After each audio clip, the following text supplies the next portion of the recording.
বিদ্যালয়ের হাতে একটা করে গাছ নিয়ে এসেছো।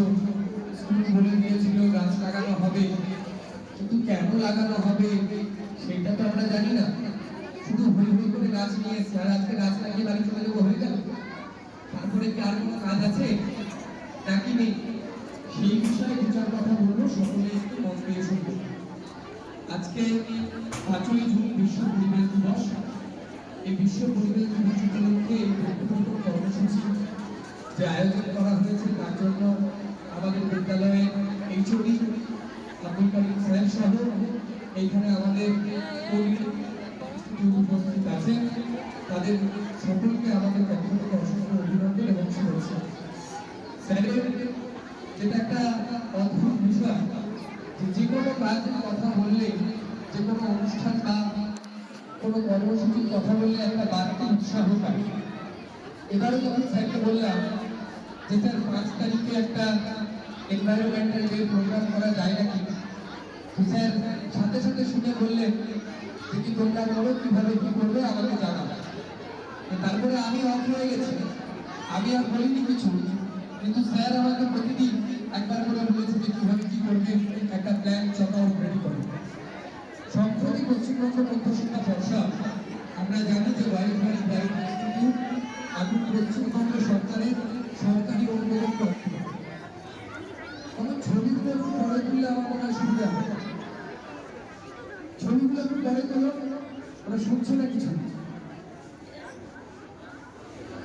আমরা সকলেই জানি যে আমাদের বিদ্যালয় ব্রাইট ইনস্টিটিউট এখন পশ্চিমবঙ্গ মধ্যশিক্ষা পর্ষদ অনুমোদিত। পশ্চিমবঙ্গ মধ্যশিক্ষা পর্ষদ তাদের কারিকুলাম ডিসিপ্লিনেশন এবং সম্প্রতি নয়া শিক্ষানীতিতে ছাত্রদের পরিবেশ বান্ধব শিক্ষার কথা বা এনভায়রনমেন্টাল ফ্রেন্ডলি এডুকেশনের কথা বলেছেন, যেখানে বাচ্চারা যেমন পড়াশোনা তো শিখবে বটে, কারিকুলাম ওরিয়েন্টেড স্টাডি করবে তো বটে, কিন্তু তার সাথে সাথে পরিবেশের প্রয়োজনীয়তা, তার সম্পর্ক যেন একটি বাচ্চার সদর্থ এবং সংক্ষিপ্ত জ্ঞান এবং উপস্থাপনা তাদের থাকে। সেই বিষয়ে আমরা একটা এগিয়ে যাওয়ার জন্য বাচ্চাদেরকে বিদ্যালয়ের পরিষ্কার পরিচ্ছন্নতা সার্বিক বিষয়ে জ্ঞান লাভ করবার জন্যই আমার মনে হয় আমাদের এই ছোট্ট অনুষ্ঠান এবং এই ছোট্ট অনুষ্ঠানের সূচনা। আমি সকলের কাছে আশা করবো যারা আজকে হই হই করে গাছ নিয়ে এসেছো, তারা প্রত্যেকে যারা যেখানে গাছগুলো লাগাবে সেই গাছের দায়িত্ব যেন তোমরাই নাও। তোমরা যেন সেই লাগানো গাছগুলো ভুলে না যাও। তোমরা যখন আবার ঘরে স্কুলে আসবে, কোনোদিন নিজেদের লাগানো গাছটাকে নিজেরাই দেখবে, যত্ন দেবে, পরিষ্কার করবে। যদি কোনো ধরনের অসুবিধা হয় আশিদেরকে জানাবে, এটা আমাদেরকে জানাবে। যদি এটা হয় তাহলেই আজকে অনুষ্ঠানের সফলতা, আর যদি এটা না হয় তাহলে আমরা জানবো যে এই অনুষ্ঠানগুলো সুতরাং শুধু বিদ্যালয় নয়, বিদ্যালয়ের পরিবেশ, গাছ, এই সব সম্পর্কেই আমাদের সচেতন হতে হবে।